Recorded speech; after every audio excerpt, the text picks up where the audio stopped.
So I've got an SK1 sampler, I've got this contact mic, I've got an old synth over here, another synth, microphone, 2 effects pedals, these controllers, and obviously these controllers. And you can, then you can sculpt away, you know? The audio signals come into this side. I'm going between effects racks, effectively. So the first layer of effects, it starts with like a low pass filter, and then there's a bit of resonance you can put on that filter. And then it goes to the high pass filter, similarly with a resonance. And then over here you get like a tight delay, which can just be like very slappy and delay, or it can be really flangy and like up here, and it's cool to have the faders because you can really like get a variety of sounds just like that. And then this is kind of like some, I guess it's AM modulation. It's more like sort of just wobbles at the low area. Then this frequency goes up. That's intensity actually, that's frequency. Tweak up to here, you know, going way up high, and then, but down low it's quite nice. You can get quite a lot of grizzle, just like this little wobbly stuff going on, which is quite weird. And then over in this page you've got reverbs. You've got reverbs and you've got delays, which I never really use. They sound quite good, though. Speed. And then this side is controls like the loops once you make them. And I met Tim Exile, brilliant guy, and a guy that had clearly wanted to take the looper to the next level. And this is not commercially available, this looper. And when I saw him using this, I was like, oh my God, how am I going to get my hands on this thing? The way this system works, which makes it so amazing, I'll demonstrate maybe with this contact mic. You just like, it kind of, see already, say I don't like the hiss on that. I can like now put this into like record mode effectively, which puts it back through the filters. And I can re-record that, you know. Now I've actually slowed it down because I changed the length of the new recording. But it knows now, the reactor patch will have a guess at what the tempo of that loop is. It's saying it's 114. And like everything relative to that now is going to be like kind of quantized, you know? So if I sort of go, it kind of like just turned that into, you know, it turned that into a ratio. It kind of grabbed a musical value relative to like the tempo of this track, you know? So you're kind of in a zone, you're in a kind of a weird musical pocket.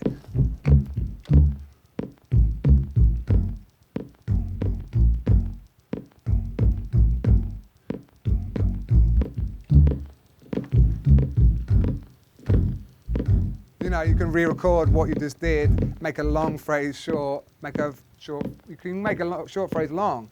So like if I want to do,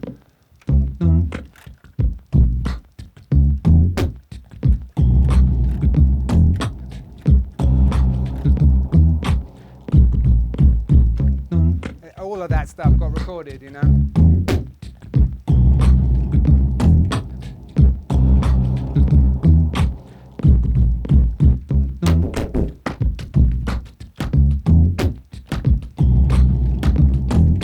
All that stuff's happening.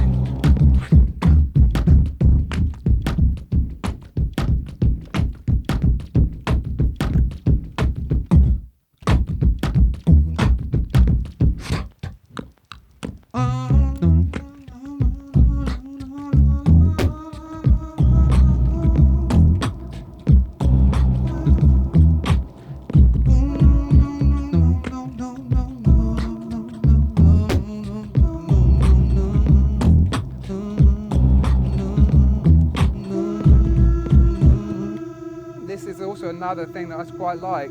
It's what I call, it's my freeze. I invented, well, I didn't invent it. It's a max patch that's kind of a weird FFT thing that I kind of made. So you basically, you sing a note.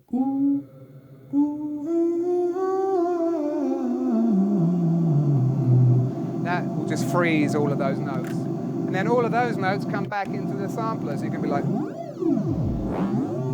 then this controller comes into the play like, still the old loops are still here.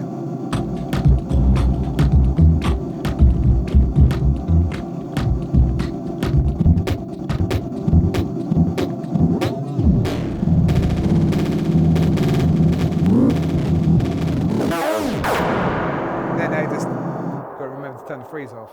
You know what I mean? But you're basically in a world where you've got, you know, many layers all talking to each other. You can re-record layers, you can bounce them down. I could just have like a little bit of a, you know, little bit of a beat.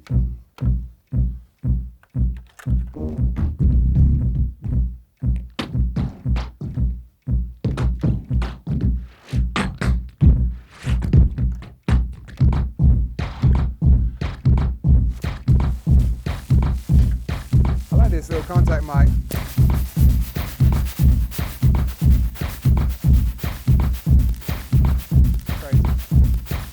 Then all these, I can bounce all of that down to one track.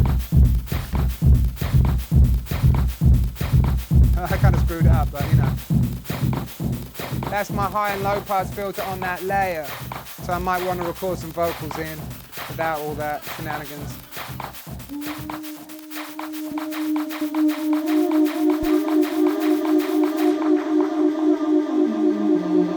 Bounce all that down to one track maybe.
Hell yeah. Thank you. Man, it's just fun, you know. Once you start getting into the zone with it, you're just like, it's deep.